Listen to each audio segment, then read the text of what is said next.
네, 안녕하세요. 다시 한번 인사드리겠습니다. 토스의 김상현입니다. 반갑습니다.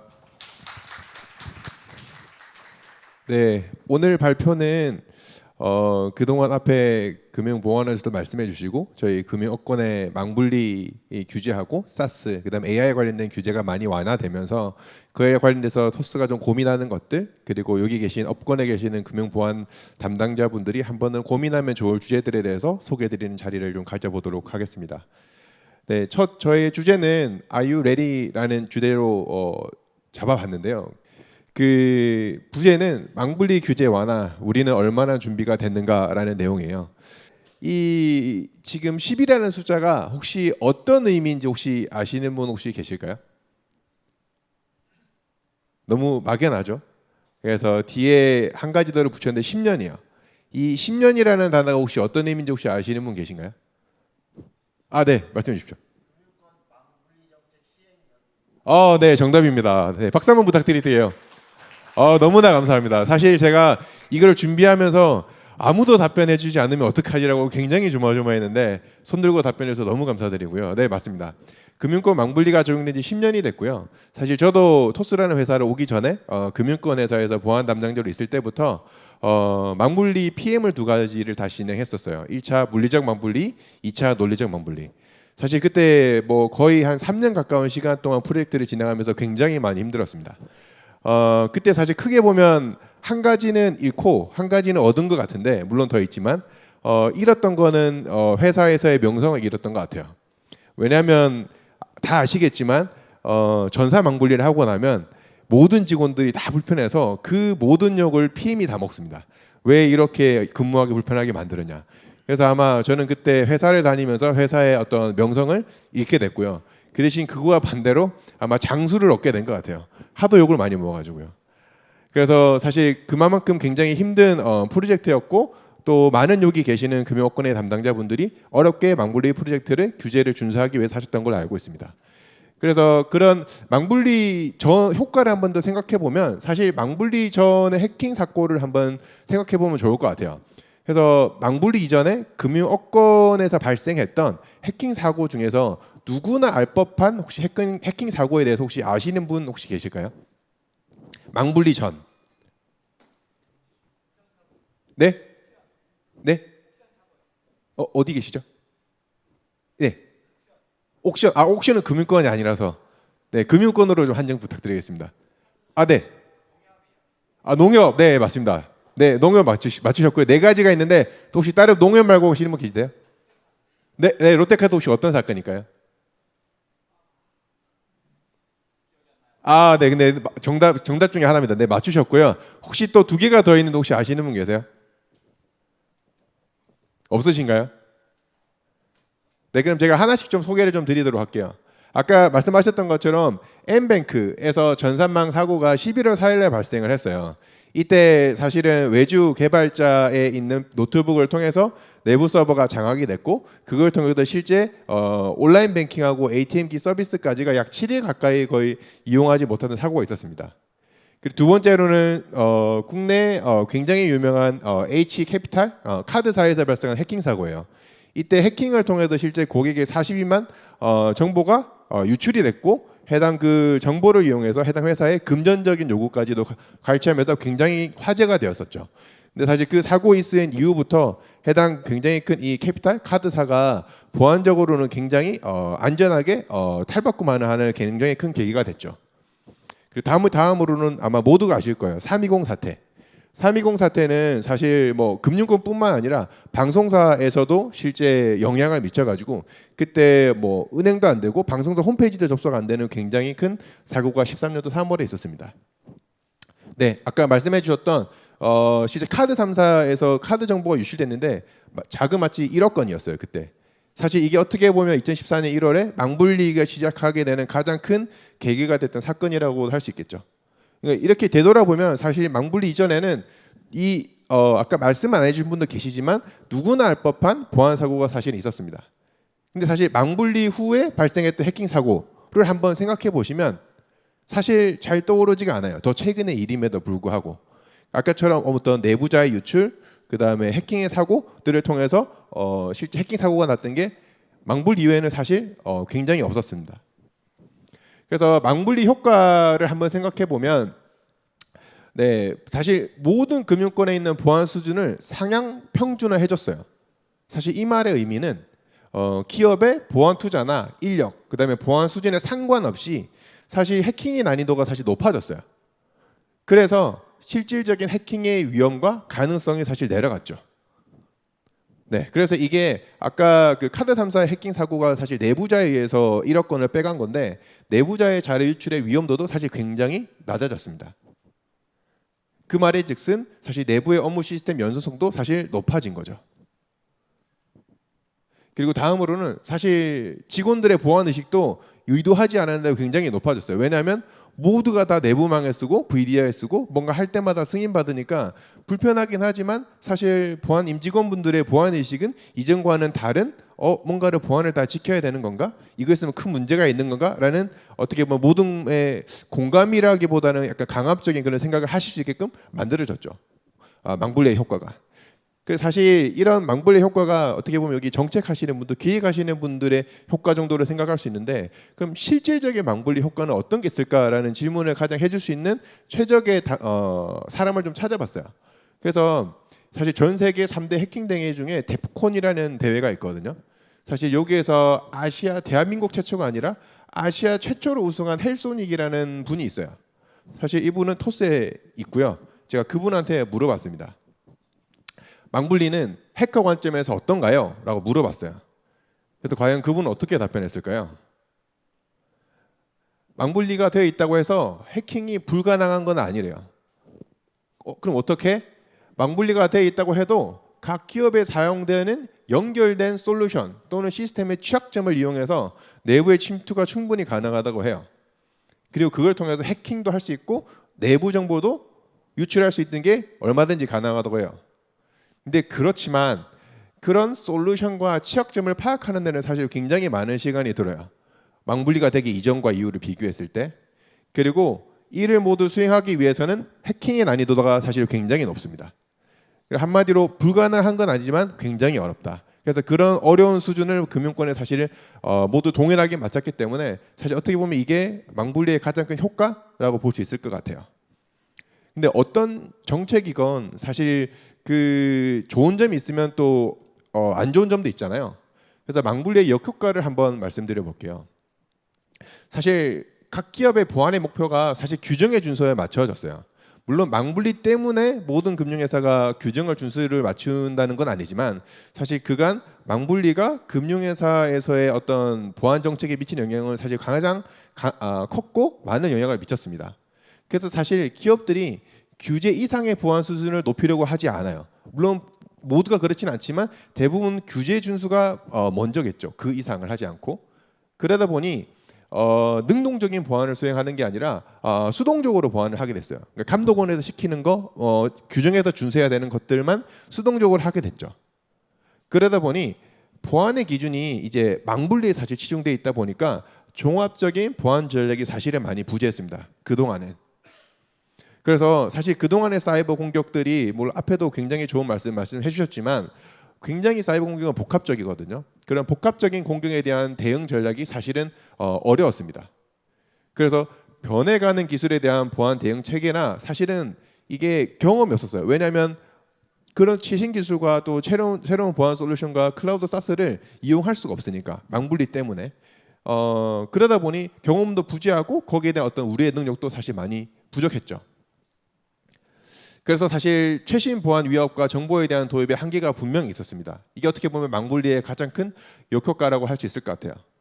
그리고 한 가지 더 조금 사례를 하나 말씀드리고 싶은데 과거에 이런 사건이 있었다고 해요.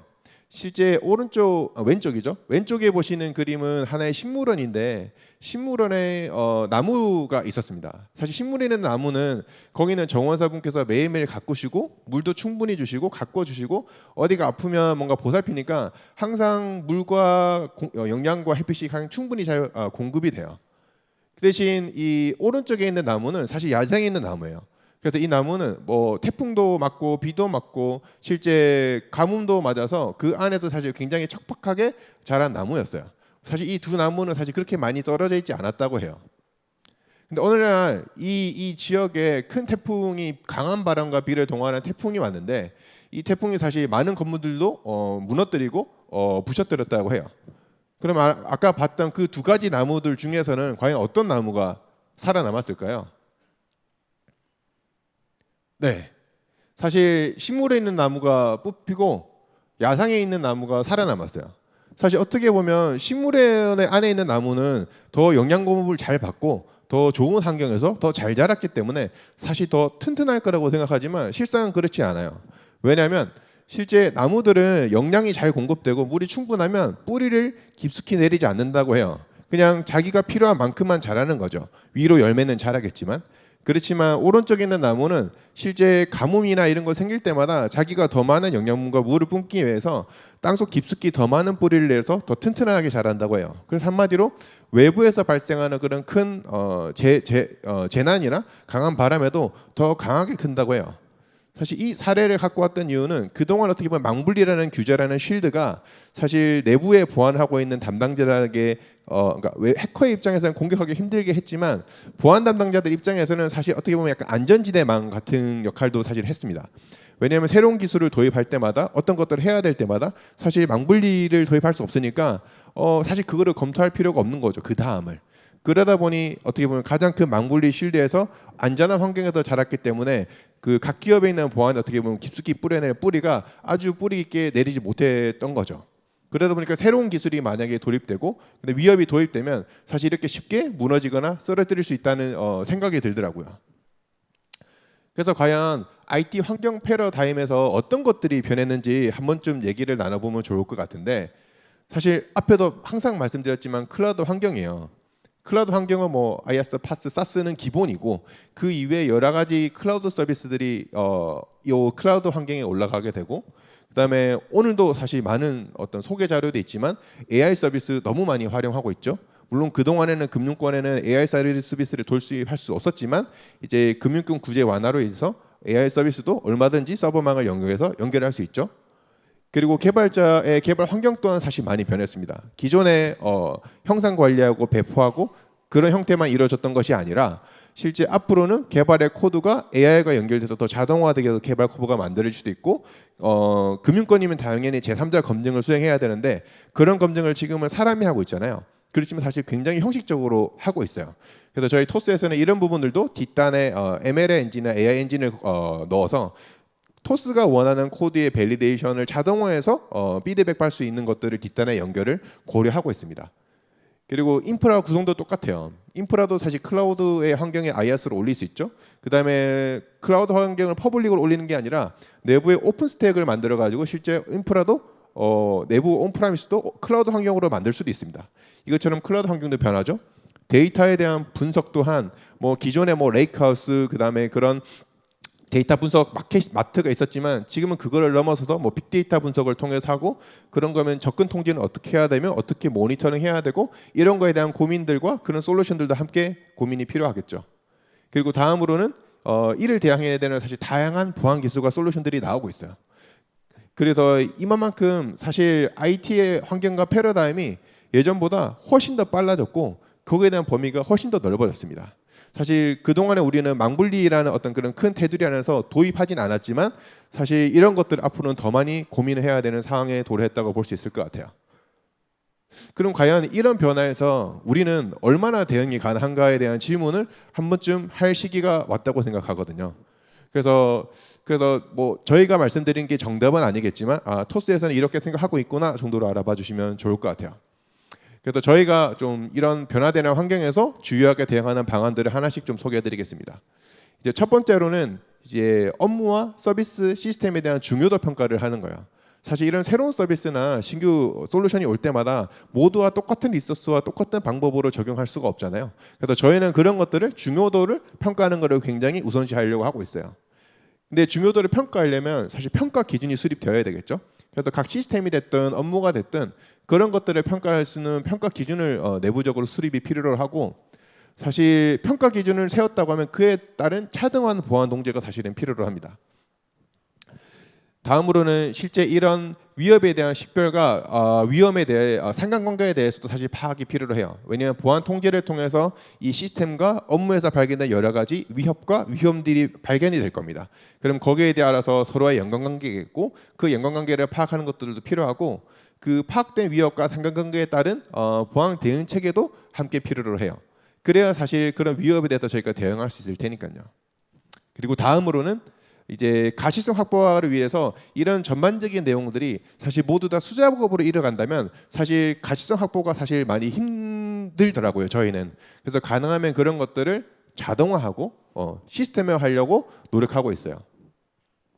그럼 과연 그런 것들을 기반으로 토스에서는 뭘 하는데? 라는 어떤 질문이 드시잖아요. 그래서 오늘 저희가 여러 사례가 있지만 시간 관계상 한 2가지 정도만 소개를 해드리려고 합니다. 네, 첫 번째가 AI 관리 체계예요.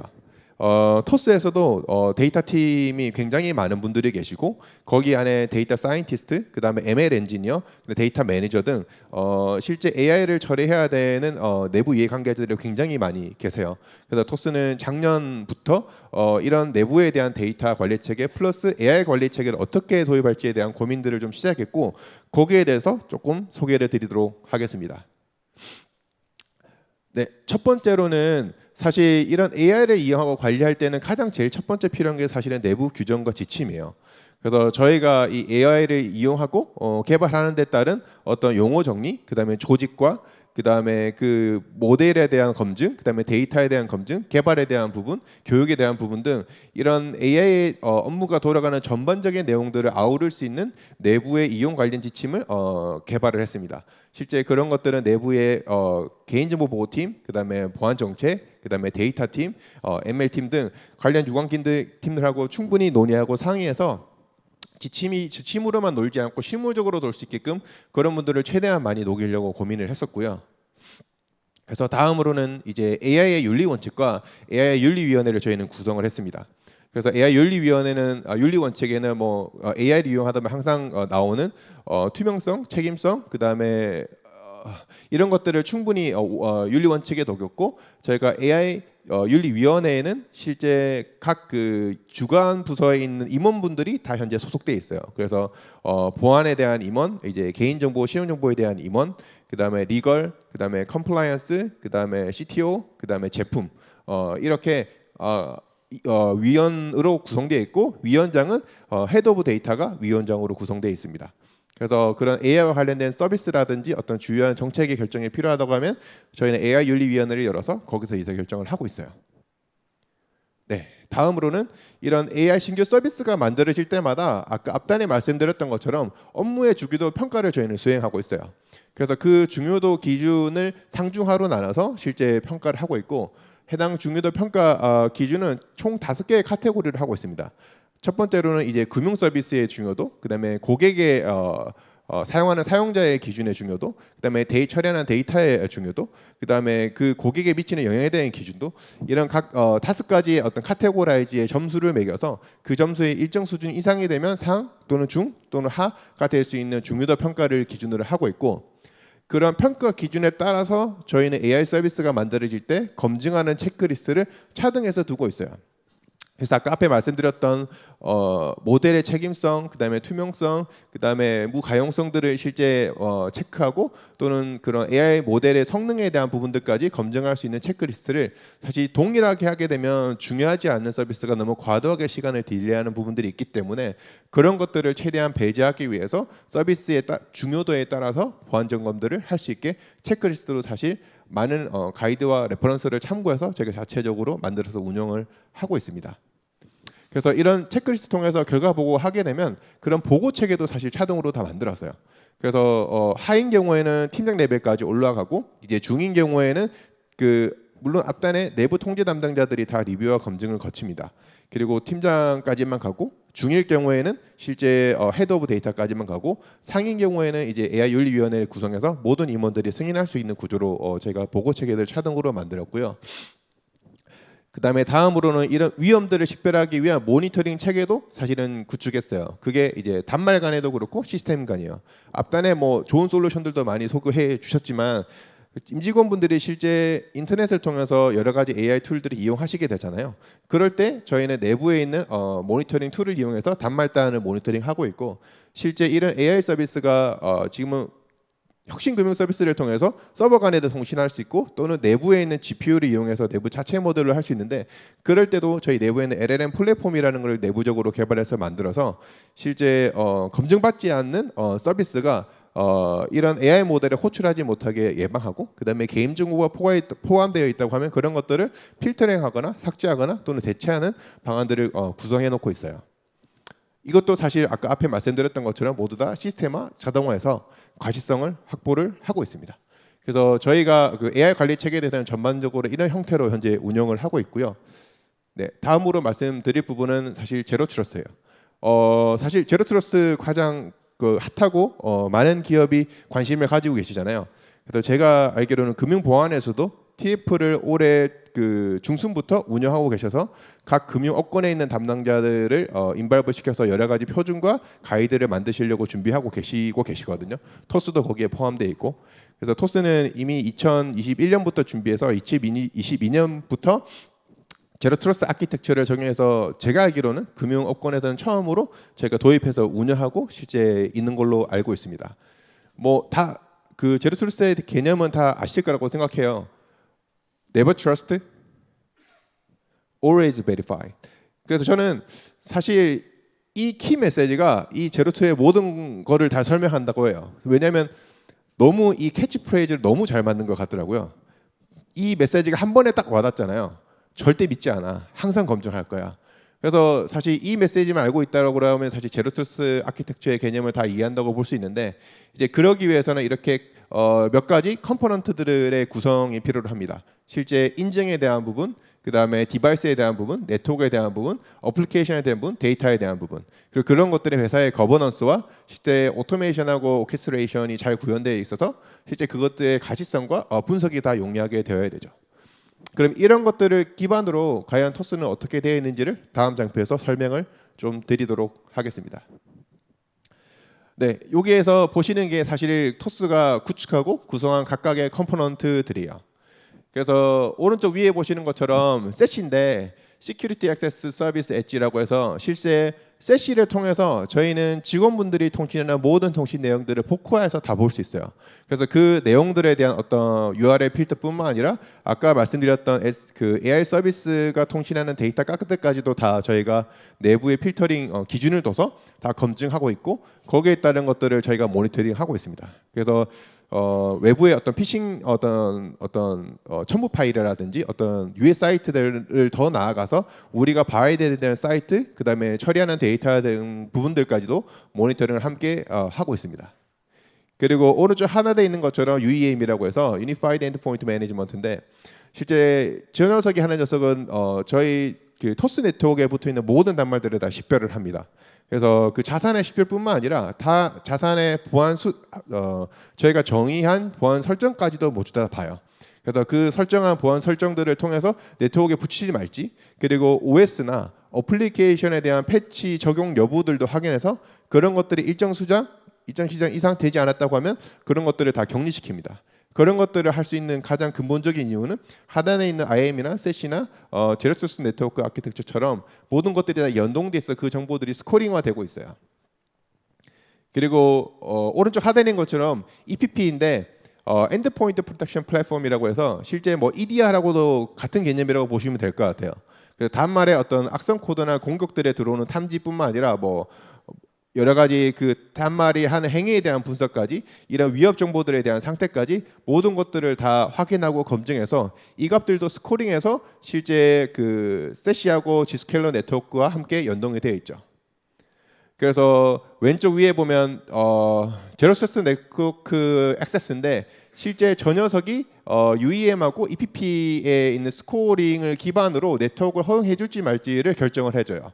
그래서 R백하고 A백을 통해서 실제 네트워크 기반을 접근을 통제하고 그 어플리케이션 세그멘테이션이 다 되어 있기 때문에 그런 롤 베이스로 접근해야 되는 네트워크들이 저런 지스 R백을 통해서 컨트롤되고 이 각각의 단말의 보안 수준과 어떤 위협의 스코링에 따라서 실제 A백을 통해서 접근 제어가 통제되고 있습니다. 물론 저런 것들도 다 자동화가 되어 있고요. 그리고 다음으로는 이제 네트워크에 대한 접근이 허용이 됐기 때문에 이제 어플리케이션에 대한 인증을 어떻게 해줄 거냐인 부분인 건데 저것도 실제 내부에 갖고 있는 통합 IAM 시스템, 제로 트러스트 액세스라는 영역인데 그걸 통해서 통합 어플리케이션을 권한을 관리하고 어디까지 권한을 주고 말지도 결정하고 실제 어플리케이션에 로그를 할 때 강화된 인증을 저희는 수행하고 있어요. 물론 아이디 패스워드 넣을 수도 있고 생체 인증을 넣을 수도 있고 모바일에서 푸시 알람을 보내서 푸시 알람으로 인증을 줄 수 있고 그리고 그런 것들이 단순히 1차원적으로만 수행하는 것이 아니라 이런 모든 점수들을 지표화해서 그 위협의 상황과 그 사람의 행위와 위치에 따라서 MFA도 사실 동적으로 저희가 구현하려고 다음 스텝으로 준비를 좀 하고 있습니다. 그래서 이런 것들이 실제 R백과 A백을 통해서 기반으로 접근 통제도 함께 수행하고 있고 이런 것들도 함께 저희가 토스가 오토메이션을 수행하고 있어요. 네, 이런 것들이 만약에 다 완성되고 나면 사실 working from anywhere예요. 그러니까 어디서든지 사실 일할 수가 있습니다. 그래서 토스는 뭐 내부의 문화긴 한데 자율과 책임의 문화라서 많은 회사들이 재택 그만하고 사무실로 복귀라고 하지만 토스는 얼마든지 재택을 할 수 있어요. 그래서 재택을 할 때 네트워크와 사무실에서 네트워크와 뭐 해외에 나가서의 네트워크가 사실은 모두 다 똑같습니다. 보안 수준이. 그래서 뭐 SSL VPN을 붙일 필요도 없고 항상 노트북을 키는 순간부터 모든 게 always on으로 보안 수준을 똑같이 핸들링하고 컨트롤해서 네트워크에 접근을 허가해 주기 때문에 모든 환경이 사실 똑같다고 봐주시면 돼요. 그래서 이런 제로 트러스트 아키텍처가 구현되면 어디서든지 일할 수 있습니다. 네, 사실 오늘 소개해드린 것들은 이 두 가지인데 사실 토스는 또 새로운 걸 좀 하고 있어요. 그동안에 이런 컨퍼런스는 사실 뭐 뉴스 미디어나 아니면 정보기관이나 아니면 보안 밴드에서 보안 컨퍼런스를 하잖아요. 토스에서는 사실 11월 25일 11월 마지막 주 엠베서더 잠실 호텔을 빌려서 토스가 그동안 해왔던 여러 가지 보안에 대한 사례를 하는 보안 컨퍼런스를 오픈할 예정이에요. 그때 오시면 지금 오늘 소개드렸던 간략한 2개의 내용을 포함해서 총 22개의 세션을 저희가 준비하고 있기 때문에 다른 언론 매체를 통해서 토스의 그런 보안 컨퍼런스를 저희는 보시게 된다면 많은 참석을 좀 부탁드리고 그때 아마 더 상세한 내용을 보시게 되실 거예요. 그래서 사실 뭔가가 오고 있어요. 여기서 뭔가는 뭐 새로운 기술일 수도 있고 새로운 서비스도 있고 또는 망분리가 규제가 완화가 되기 때문에 어떤 위협과 해킹 공격일 수도 있습니다. 과연 그래서 저희들은 그런 것들을 얼마나 잘 준비하고 있는지 사실 한 번쯤은 더 경각심을 세울 필요가 있다고 생각하고 있어요. 그래서 사실 타이슨이 이런 얘기를 했더라고요. 누구나 그럴싸한 계획을 갖고 있다. 좀 과격하지만 처맞기 전까진. 여기서 사실 그럴싸한 계획들을 세울 때가 꽤 많잖아요. 왜냐하면 금융업에서 새로운 것들을 할 때 보면 이거 규제 있나? 규제 없는 것들은 하지 말아야 되는데 규제 없는 것들을 하는 게 맞나?